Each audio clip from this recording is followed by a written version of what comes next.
Okay, so we're jumping in today. I've actually talked a little bit about this before. I have some different terms for it though, because I was listening to something and I enjoyed the understanding of it differently. So you've heard me talk about having in relationships having gracious assumptions, which is essentially uh, listening and watching from the most gracious aspect we can uh, the behaviors and actions of our partners. And I've said some pretty crazy things about this, where you can even take somebody's really unhealthy behavior and from a very gracious assumption see, even though what they did is very wrong, it can often be seen as in a gracious way where they were trying to do what was best in their life, even though it's a terrible choice. But we won't go into that too deeply. Now, I've never really said the ungracious assumption, meaning we have never really talked about it. But as I was listening to some of Gottman's work, John Gottman, very well respected marriage therapist and researcher, is kind of the cousin to the EFT Sue Johnson model, which I subscribe to. But I was listening to some of his work, and he brought out a term that I hadn't heard before called positive sentiment override. And there's negative sentiment override. And the idea is, he says, especially early in marriage or early in a relationship, we almost naively, my word, almost naively have a positive sentiment override. And what that means is something happens and I'm going to view it from a positive sentiment. So because I don't take it negatively, I have a positive sentiment override. Even if it comes out harshly, I override it with the positive sentiment. Now, I've called that gracious assumptions for a long time. I think I maybe even got that term, if I remember right, from Brene Brown. And what he says is that over time, when relationships go negatively or poorly, we lose that positive sentiment override and we start to gain a negative sentiment override. So even if our partner is truly doing something to try and connect, try and be close to us, we see it through a negative sentiment. And it's really difficult to come back from that. The truth is, if you're watching this webinar, there's a decent chance that you know exactly what I'm talking about with the negative sentiment override, whether you are somebody who has struggled with addiction or you're a betrayed partner. It is difficult to see things in a positive light when you have all that pain and trauma. And so, but it's pretty critical for us to learn to listen or to change to where we start to have a positive sentiment override, because most of us, especially if we're in recovery, we're trying to be healthy, we are trying to move forward with good behavior. And so to start seeing the positive sentiment, very very good thing for our relationship growth. So there's let's see here, where else do I want to dive in with that? It's difficult, I think, to begin to make that change, to have those positive sentiments. In fact, I'll share this, get a little personal here. I do it every once in a while. It was really interesting because I was sharing with my wife how I came into the marriage with a negative sentiment override. And I'll give you an example. She and I were dating, pretty serious, about to get engaged. And we stop at, we're actually out of town, and we're in a ski town, gonna go snowboarding or whatever. And I order a Subway sandwich, and then I go use the restroom. And my brother comes along, and he's like, oh my gosh, Matt loves jalapenos and pepperoncinis, like pile it on his sandwich. And so she kind of, oh, okay, and lets the person know. And I come back and I was like, why did you let him do that? Right? Like in my mind, it wasn't what happened here. Like what? I don't understand what happened. It was she let him do this. She let him essentially hurt me. And if you understand the home I grew up with, and we were doing stuff like that to each other all the time, but you know, I'm the youngest kid. There was a point at which it wasn't funny. It was just cruel, if that makes any sense. I can look back on a lot of that stuff now and go, we were all just trying to survive. We were all just trying to get through. But even like one of my sisters who I'm really close to, I've got stories, and she was very much a very nurturing figure in my life. I have stories that are frightening of awful things that were jokes that we would do. And so I go into this and immediately just say to my wife, why would you let him do that? Like, and she was like, I didn't know. I didn't know. I just thought, you know, like almost like, why would your brother do something like this to you if it wasn't true, you know? And it was really kind of one of those interesting things, because I was telling her that must have been hard for me to have throughout our marriage, or especially early on, a very negative sentiment override, because I just assumed people were there to tease you and make fun of you and do things for their own gain. And so it took me years to get to a place where I wasn't expecting someone to hurt me. Now, that doesn't mean I had good friendships. But it was always kind of this space where I still would often approach things as, I didn't even see it as negative. Me personally, I saw it as, this is just how life is. Life is painful. People hurt you. And so I had great relationships. It wasn't like, and I was very connected with a lot of people, but I still saw things in that light. And I just kind of said, man, honey, you went through a lot, because I've had to learn to change this perspective, not just only in my my partnership, but in all relationships. Give you one more example. It sounds funny, but again, I'm asleep. My daughter, she at the time was like 1 year old. She sticks her finger in my mouth, and I'm not kidding you. People, when I'm sleeping, the things that would happen while I was asleep as a kid, I bit her finger hard. She's 1 year old. To this day, I feel terrible about it, but she starts screaming, and my wife's like, what happened? What's going on? It's the middle of the night. And I was like, I bit her finger. You what? And I'm like, all I could think in that moment was, she's messing with me. I didn't even think it was my daughter, like, because I was asleep, you know, somebody's messing with me. And so I bit, you know, and it's like, again, this is how I saw the world. Very, very negative. I'm going to be attacked, basically. And so what do? You bite back. Anyway, learning how to shift that into a positive sentiment override, very healthy for us to learn to do. It takes time. Scott, what do you got? So how do you shift it from a negative to a positive? I mean, I think it happens slowly. I think, first of all, we have to realize, like, we have to gain the awareness that that is what's going on for us. I think having ownership.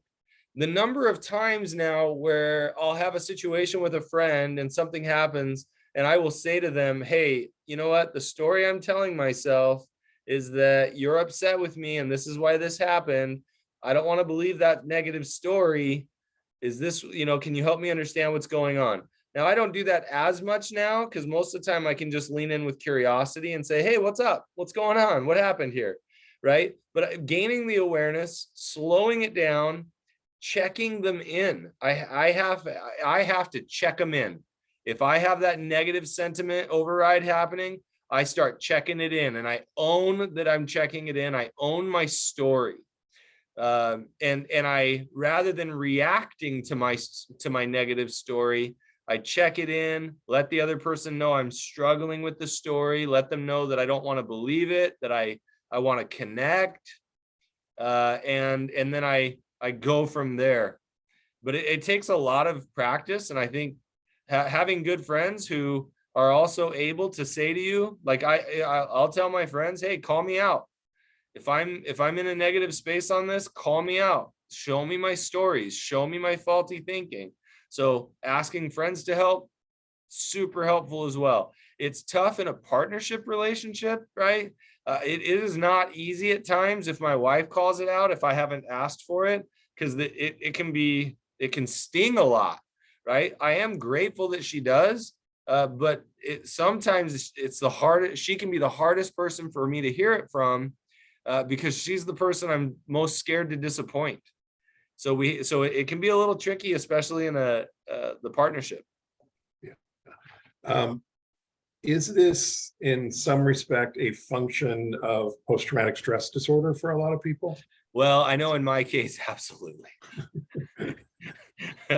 In my case, absolutely. I think I don't think it's always the case. I think some people are taught to think negatively because it's the idea that I hear from people is basically you're never disappointed if you expect the worst. It's a terrible way to think. Right. It's awful, but there is some protection there, right? And so then I just learned to kind of have flat emotions, not get disappointed. It's not true. You're just living in a perpetual state of disappointment, really, right? Yeah. You're not seeing the hope, the good in the world. But some people, that's how they've trained their brain to think. That's how others have trained their brain to think. I think sometimes it would be too simplistic to say that it's like a state of depression, although depression is filled with lots of negative thinking. The overall concept of this is I can hear responses from my wife, for instance, or from a loved one that sound very negative. They sound like jabs. And if I have enough positive sentiment, I can override those negative jabs and realize they don't mean any harm. They're just stressed out right now. This isn't even about me. And so then I can continue on in the flow of relationship and the flow of conversation without taking it personal. I think sometimes when we take things personal over and over and over, it's like the flow of a relationship struggles to even happen. So the positive sentiment override can be so good just to allow us to keep letting it roll off of us and move forward. Yeah, and this is I think a much bigger topic than you're even realizing you've given us here, because I'm looking at addicts, and then I want to look at betrayed partners. But addicts, we develop usually a negative sentiment override by the time we're about 5 years old, and sometimes even before, which is why we become addicts. I'd be interested on the research on that. I mean, that would have to be quite the longitudinal study, but the fact of the matter is, I mean, we know we develop our shame by that point, and shame, right, to me is a form of negative sentiment override. You always mean something bad, right, and you're never going to respond in a positive way. And this was my experience, and I have PTSD from my childhood too. Very different families, but same PTSD. And so I turned to a substance instead of a person because I can't trust people. And even when somebody reaches out to me in a healthy way, I think they're not. Right. And that was really stayed with me until well into recovery. I always assumed the worst of other people's intentions. Right. So it was easier to go to a substance or a behavior. Now, let me ask, unless do you have any comments on that, or can we switch to the? No, okay. Keep going, man. Let's see where we go. So betrayed partners,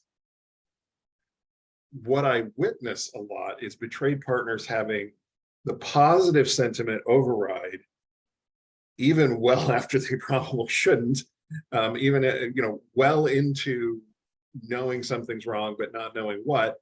And then with discovery, it's almost like a switch flips. Oh, absolutely. And it goes negative, and it'll stay negative for a very, very long time, which is why it's so hard for betrayed partners to trust. Now they've gone, they gave you the benefit of the doubt well beyond when maybe they should have, and now they know, and they're not going to let go of the negative sentiment override.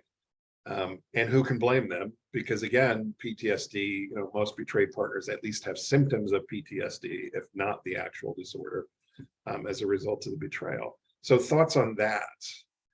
Yeah, I mean, it's so tough because I wouldn't want to change it, and I don't have research on it, but it's almost like sometimes I wonder that positive sentiment override, in my opinion, is such a gift to be able to know that somebody loves me despite the negatives that are often portrayed or sent. And when betrayal happens, it's it's almost like, wow, I've been giving you the benefit of the doubt. I've been giving you this positive sentiment to such an extreme, and it's almost like that's the betrayal. Like, if that makes sense, like, I'm giving you my soul, I'm giving you my heart, I'm giving you all the love that I have, and then to find out there's this, it's like, how dare you? And like, and it's like, man, I ain't giving you nothing. And and then that person just I mean, it's so easy just to shut down and harden the self for protection.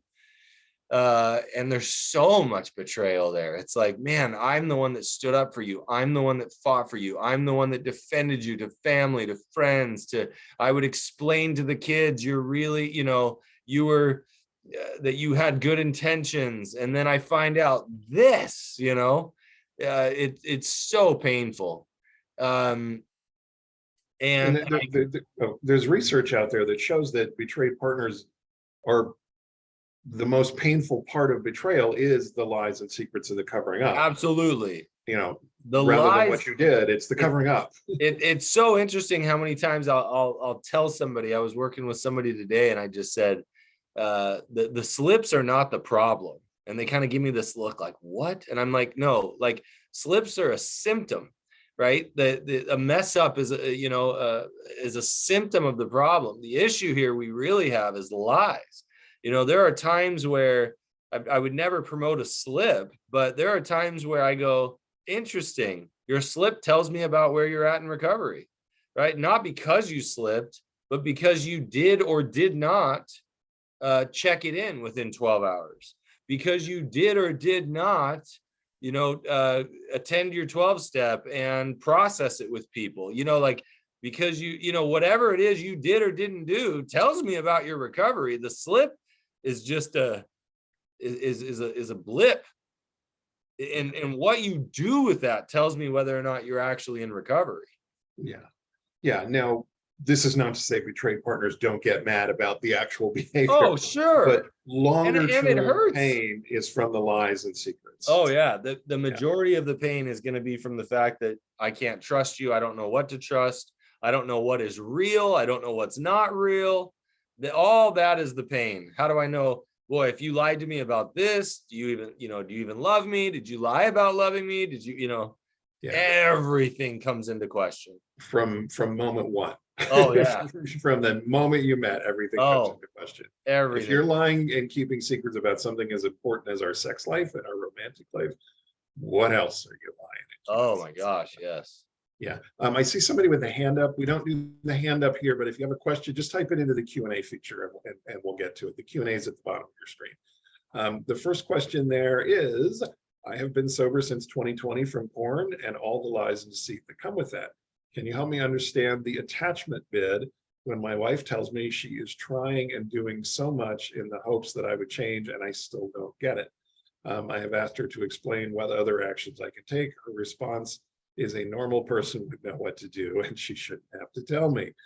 This is kind of the catch-22 sometimes for a lot of couples.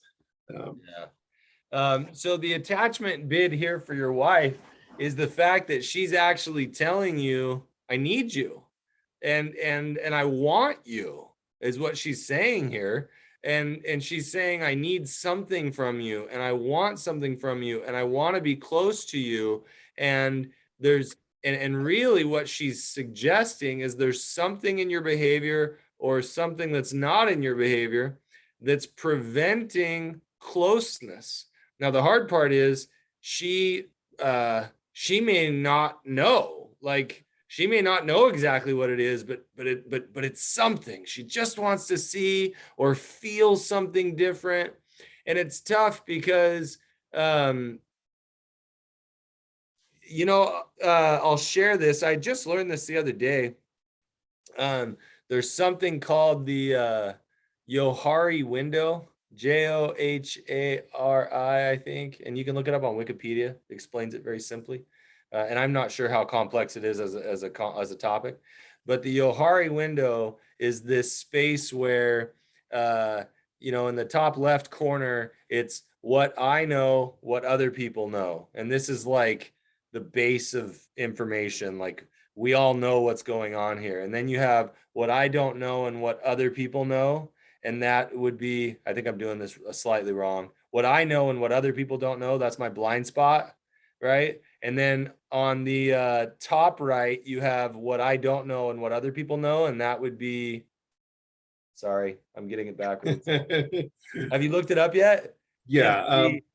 So you have your blind spot and then you have your facade. So bottom left is facade. What I know and what other people don't know. So that's everything I'm holding back and I'm lying about, right? Yeah. And so that's the issue. She's taking issue with your facade, and she also is taking issue most likely with what she knows that you don't know, and it's your blind spot. And she's trying to figure out, is that a facade? Or is that an actual blind spot? And you should know, right? And then you have the bottom right quadrant, which is what I don't know and what other people don't know, and that's the unknown, right? So sometimes we go to a therapist because there's things I don't know and there's things you don't know, but a therapist knows and can point out our blind spots faster, and they can poke at our facade quicker, right? And so really what you're looking for here most likely is to help her become aware of your facade and own your facade, the things you knew that you haven't told anybody about. And then you want to move over into that space of, hey, look, I'll be honest, you're right. A normal, healthy person probably would know how to do this. And the truth is, I'm not a normal, healthy person. I'm trying to be. I'm desiring to be. And she might get frustrated. Oh yeah, well, if you were desiring to be, you'd go to more meetings and you would go to your therapy more often and you'd read more books and listen to more podcasts, right? Because what she's doing is probably a crazy amount of research compared to you. So now she might be seeing things that you don't know. So she's recognizing these are your blind spots, and she's trying to figure out, do you know that these blind spots are there? Are you hiding it from me? Are you going into your facade? So now she's in this really trapped place trying to figure out, what is it you know and what is it you don't know? And are you going to tell me what you know that you didn't want to tell me before? And so all of that is the attachment bid of her trying to get close to you, have this much deeper relationship and connected experience. Um, and you're seeing this as maybe her telling you she doesn't like you, she doesn't love you, she doesn't trust you. And that's what I'm going to challenge you, not what's happening at all. So how's that for a response? So my quick follow-up is, I mean, basically we have the addict saying, I want to be close to you, but I'm bad at it. And the betrayed partner saying, I want you to be closer to me and you should be better at it. And how do we communicate that this really is a blind spot? Please help me. Well, so here's the hard part. Like I said earlier, sometimes it's the hardest person for us to be exposed our blind spot to is our spouse. Plus, you have a spouse who doesn't know if they trust if it's your actual blind spot or if it's a facade. And if it's a facade, you're betraying them again, right? And so they're in this weird space where they're like, I want to try and figure out if this is a facade. And then they don't totally know because you could be playing dumb, right? And so you could go to your spouse and say, hey, look, Matt taught me about the Johari window, and I think there probably are some blind spots, and I'm open to you sharing. But here's the hard part. Are you? Are you really open to listening? here's the other thing. She's going to judge your response, right? Well, I think you should listen to this podcast and tell me what you think about it. And if you're like, oh, gee, I don't want to listen to this. And then you're like, oh, okay, I'll do that. And then you don't do it, or you don't do it fast enough, right? Then you're in this space where, again, you're back to her questioning, oh, okay, you're putting on a facade. This is what you've always done, right? So I don't know if I answered your question, Scott. I think you did, actually. Okay, cool. Yeah. Let's see. My question for you, how can we do this when we don't see our partner doing the work in actual recovery? He's sober, but not working on being in a two-person system. He's making decisions that benefit him, but not our relationship. He is doing things that I've told him are putting me back into a fear state. He can fix it, and I have told him how to do it, but he is not willing. So how do I have a gracious assumption in that case? It feels so difficult. It is so difficult. I'm going to break down what I hear you say. I don't know what's actually happening. So let's go back to it. How can I do this when we don't see our partner doing the work and in actual recovery? Okay, so first of all, you need to own that that's your judgment. Your judgment might be right on, but the problem is if I go to, so let's say Scott and I are business partners, and I go to Scott and I say, Scott, you aren't pulling your weight. You are supposed to be doing this, and I do so much more than you. You're not pulling your weight. His natural response in that situation, I would say, is probably going to be one of two things. Either one, he gets defensive and starts saying, well, that's not true. Let me show you everything I'm doing, and you don't appreciate me. And, I knew from the beginning this wasn't going to work out, whatever starts flying. Or he's like, total shame. Oh, you're right. I'm a horrible person. I don't know why you ever chose to be with me. Right. And so the struggle you're going to run into is immediately when we don't see our partner doing the work and an actual recovery, right? Immediately you're coming in with this pretty powerful judgment. And then I'm going to keep going here. Wait, hold on. Okay. You know what? I'll stay here for a quick second. The struggle is that I'm going to want to have a conversation with my partner. The judgment I make is that you're not doing the work and you're not in actual recovery. This almost goes back to the previous question where he was saying, where we were talking about blind spots versus facades.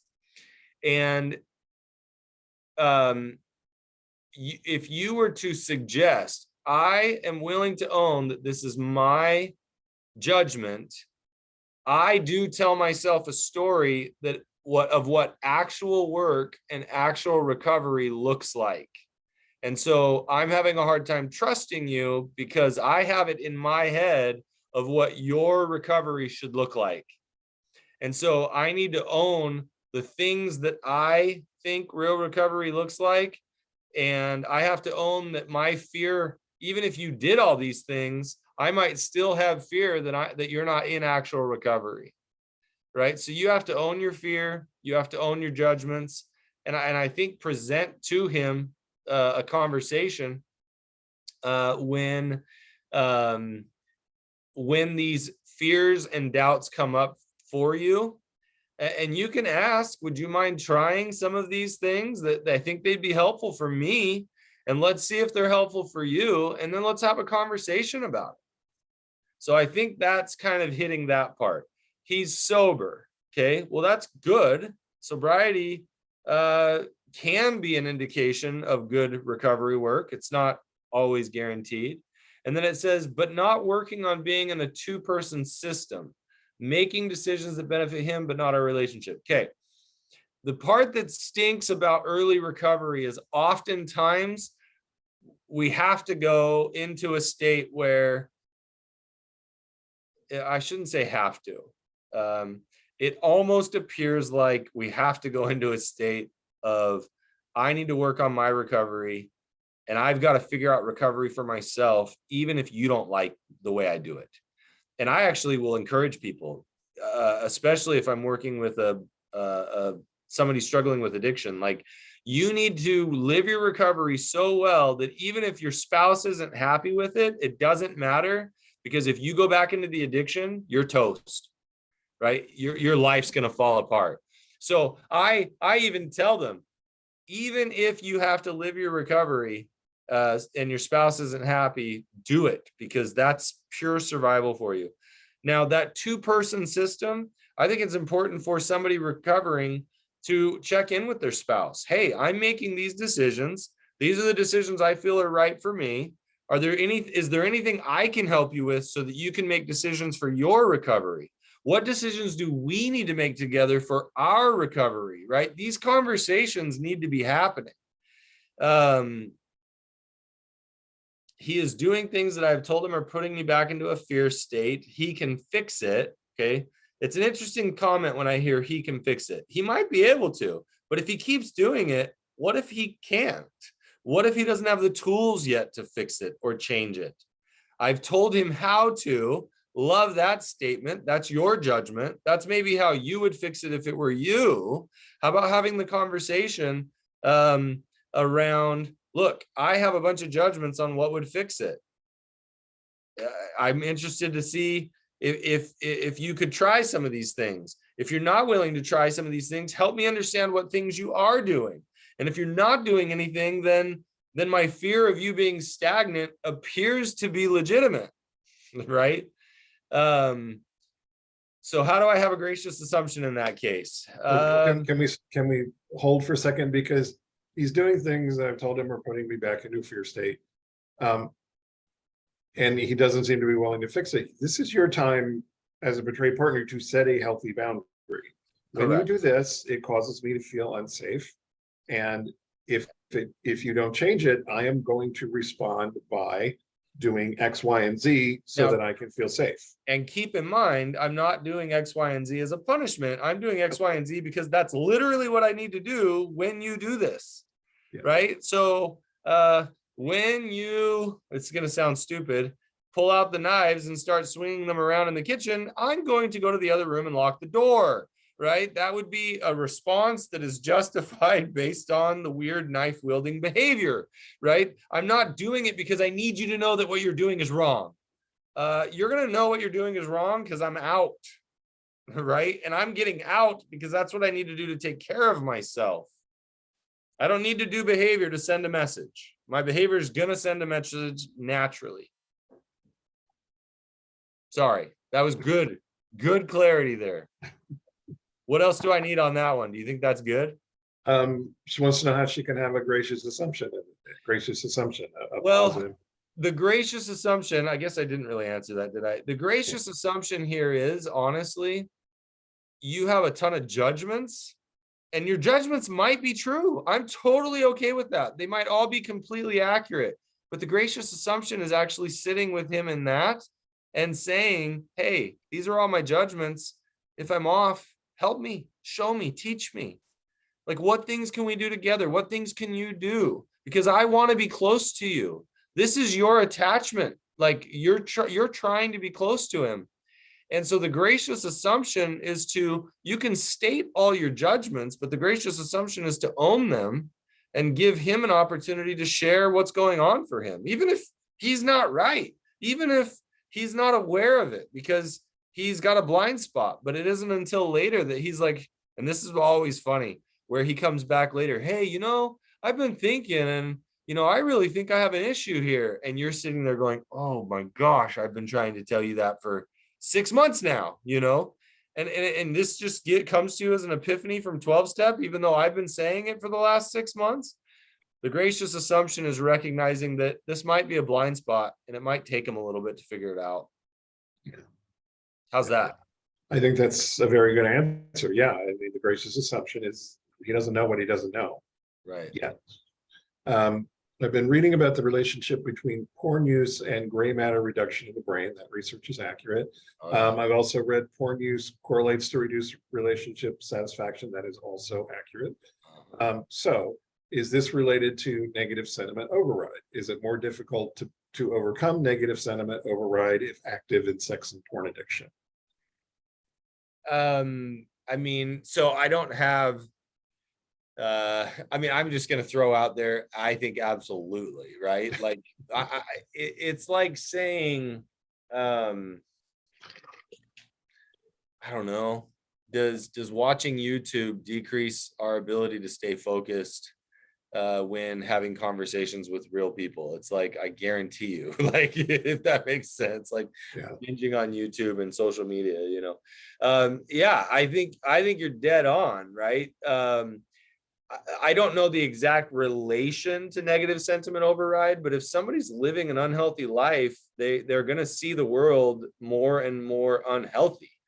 And so, is it more difficult to overcome negative sentiment override if they're active in a porn and sex addiction? Absolutely, because it's more difficult to create connection when we're active in porn and sex addiction, right? And I mean, if I were to throw this out, somebody occasionally, even casually looking at porn, I mean, it's not going to destroy all negative sentiment override, right? Like, there might be somebody who's active in porn and sex addiction, and they have less negative sentiment override than somebody else who, and I'm just making this up, I have no research, that might be somebody who's active in an alcohol addiction, right? Like, it's, yes, definitely those things are going to make it more difficult, but at the same time, I think there's lots of things. Overeating probably gives us a negative sentiment override, right? Like,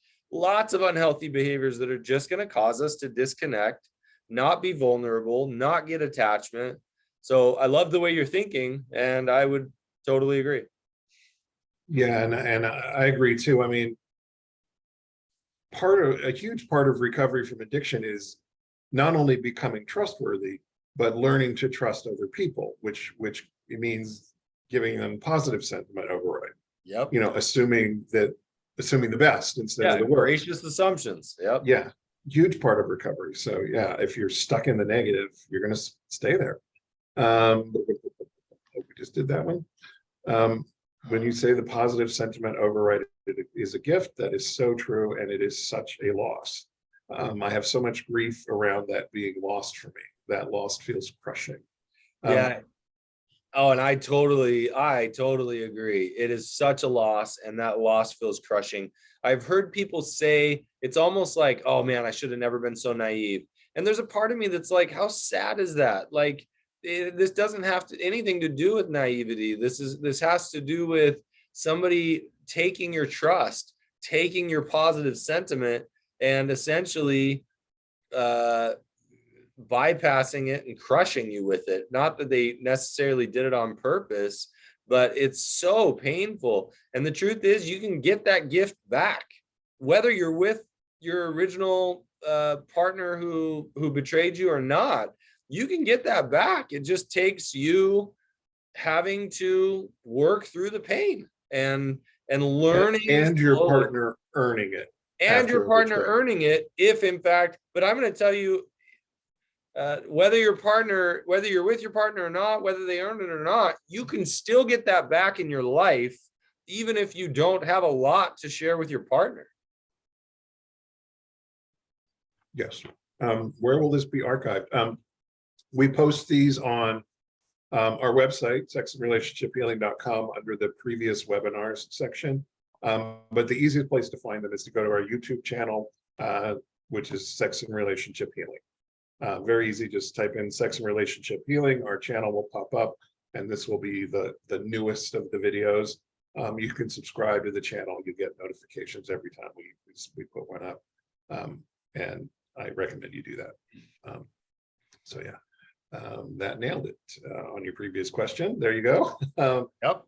While I may not be able to have a gracious assumption with my husband, I have decided to always have a gracious assumption with myself. There's a nice sentiment. No, and I think that is really important. Learning to have gracious assumptions with yourself, I think, are really good. And you're right. You may not be able to always have a gracious assumption with your husband, but I would encourage you to keep trying. If you guys are trying in the relationship, I would push you to continue to keep trying there, and even own, hey, I'm not having a very gracious assumption at this moment. I'm struggling with my negative sentiment because of the pain. And the truth is, I think it's a beautifully vulnerable thing to say. And if he's healthy, or getting healthier, he can say to you, I don't blame you for having a negative sentiment. I don't blame you for struggling with gracious assumptions. You have been terribly hurt. And this is something we're struggling to figure out. There's so many positive ways you can use that, even an acknowledgement of an ungracious assumption, to grow closer. I think it's fantastic. Yeah. I bring up my concerns. I'm going to assume that means concern. I'm going to read it as I bring up my concerns to my porn addict husband, and he works really hard on getting better for maybe 2 to 3 days, and then he completely gives up on trying. Yeah, so this isn't a question, but I'm going to give you an idea in the relationship of what to do here. So again, it's not your job to figure out how to fix him. However, one of the things you can do is you could go to him and say, hey, I have noticed a pattern that's been coming up, and I'm wondering if we can work together to try and change the pattern, right? I would literally say that and then ask, is this something you have a few moments to do with me right now? And assuming he says yes, my next step is going to say, so there's times where I notice that I bring up my concerns. I notice that you're very attentive to my concerns. It would appear that you work really hard. And for maybe 2 or 3 days, that feels really good. That feels like you care about me. And then it would almost appear as if you give up and you stop trying. I'm wondering what's happening. You have a lot of energy. You're really trying hard, and then something happens and you give up and it feels like you don't try. And I'm just wondering, are you feeling like overwhelmed? You're never going to be able to do it? Are you feeling like you are you feeling like you're filled with shame? You're beating yourself up? Like, what is happening? So we start to then talk about that pattern, as opposed to going in and saying, man, you always seem to do this and you can only give me 2 or 3 days. It's like, hey, can we work on this pattern and understanding why this is happening? Maybe that would help you go 4 days, 5 days, right? Like, I'm curious about this pattern. Maybe there's something we can do together. The pattern becomes the problem instead of him being the problem. And this, by the way, is very much an active addict's pattern. One of the defining criteria when we define it, an addiction, any addiction, including sex and porn addiction, is multiple attempts to quit or cut back. There's preoccupation, there's loss of control, which is generally evidenced by multiple attempts to quit or cut back, and then there's consequences. Sounds like all three here, but and I was very good for years about getting sober and staying sober for a week. And then I'd have a bad day and I'd say, well, I'll just go online for 10 minutes. Nobody has to know. I'll be on, and 4 hours later, I'm still online, and then I'm in the car cruising to, for anonymous sex. It was just crazy. But I knew I had a problem. I was trying to quit. I would tell myself, I'm not going to do it today. I'd wake up and swear to myself, I'm not going to do it today. And then by the time work was over, I couldn't wait to get home and go online. That's the pattern of an active addict. I wonder how much help he is reaching out for, because I could not get sober on my own. And I would have rather eaten a plate of worms than ask for help. So I didn't ask for help for years. Right. But when I finally reached out, it got me there. Right. And the way you can approach this is actually go to him and say, hey, I was listening to the webinar with Matt and Scott. Scott mentioned that for him, he had this same pattern happen because he didn't know how to reach out. He maybe didn't know who to reach out to. Maybe he was too, it was too scary for him, too painful for him. It was, who knows, right? Too emasculating. I have no idea. Right. And so I'm wondering if any of what Scott said feels true for you and your pattern. Again, we're trying to investigate the pattern, not judge the person. And so if I can go to him with, man, here's what Scott shared, does any of that apply to you? And if he's like, no, that's not it, that's not it. Okay, well, I'm just curious. If you can think of what it is, I'd really like to know. Yeah. Much better way to try and approach that. Yeah. Okay, so if my addict husband goes onto forums specifically talking about things he disagrees with and plays keyboard warrior, is that reinforcing his internal negative sentiment, or is it an attempt to externalize his own negative sentiment toward himself? The negative sentiment he has, projecting it outward. So, like, is my shame playing out in my behavior by attacking other people, basically? I mean, that's how I'm reading it. Yeah, it's interesting because I don't know that this would apply to negative sentiment.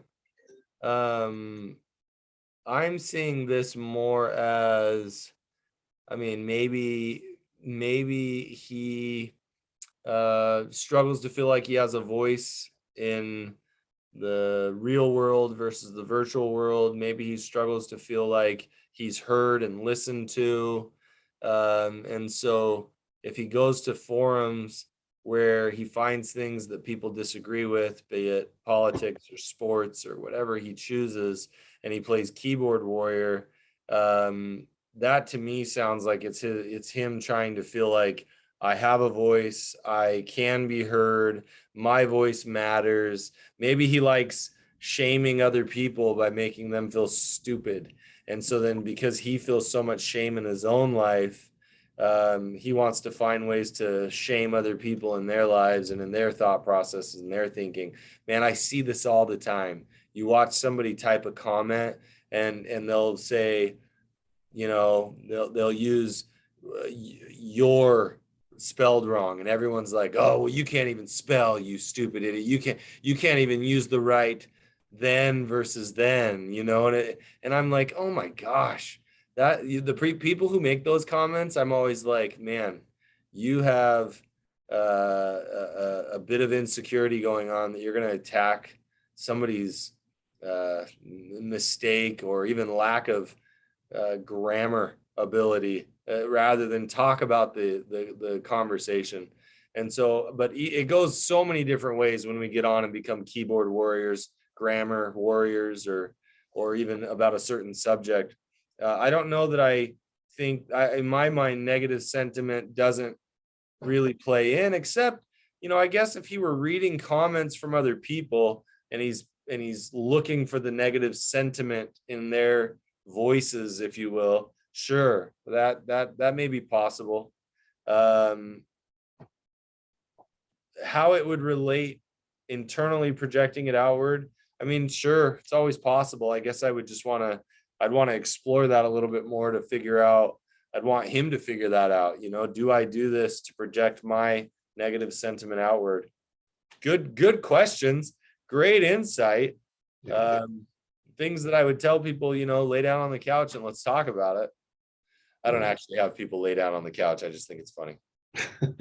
So there's a series of South Park episodes about internet trolls that's actually really funny. I don't like most of the recent South Park episodes. I've never watched an episode of South Park. I've seen a couple of clips, but I literally have never watched South Park. It can be really funny, but to talk about negative sentiment, there's a lot of negative sentiment in South Park. This last one we've got here is more of a comment than a question, but I think you might have something to say about it. So this is a follow-up question about when I said you set a healthy boundary about this. Thanks, Scott. I did set a healthy boundary. I find myself pulling away because I feel fear. It feels like he has one foot outside the relationship, and for me, that feels scary. I did tell him it feels like he has one foot out, and he says he can see why I feel that way. There is a simple fix. I'm not sure what it is, but he is unwilling to engage in that. The simple fix is not recovery related, so it might be cutting off contact with an former repair partner. Who knows? But that, I don't know. That might be recovery related on that one. That could be recovery related. But I mean, somebody who's in this situation, what advice do you have? I mean, it's interesting. I love that. I mean, first of all, it should feel scary. If it feels like somebody has one foot in, one foot out, that should feel scary. Um, I love that you told him that you feel that way. I like that it sounds like he tried to validate you. I would focus on your judgment that there's a simple fix. If there was a simple fix, it would be done. The question I think I would have is, hey, to me, this seems like a really simple fix. The judgment I make is that you're unwilling. Can you help me understand why you don't appear to be willing to do this?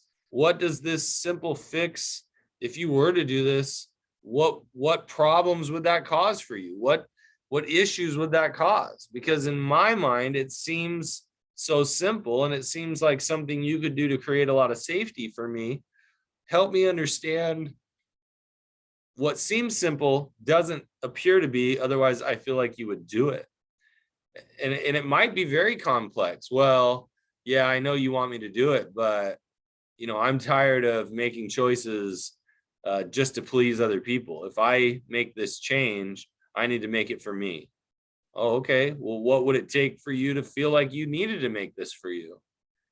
I can appreciate not wanting to make choices for always making choices for other people and not for myself. That is a recovery principle, learning to make healthy choices for yourself. Right. I would want to explore that to try and figure out why, what's going on there for him. And you've got to own your judgments there, which you might be dead on, but presenting it to him in that way often isn't going to get you the response that you want. Yeah, and again, we don't know what stage of recovery he's at. We don't know how far along he is, anything like that. I think the initial question said, yeah, he's sober from his behaviors. But maybe that was a different question. But there's so many factors in here. This is a hard thing to deal with. I mean, I think Matt and I both feel your pain and feel your frustration. But we're trying to give the positive spin.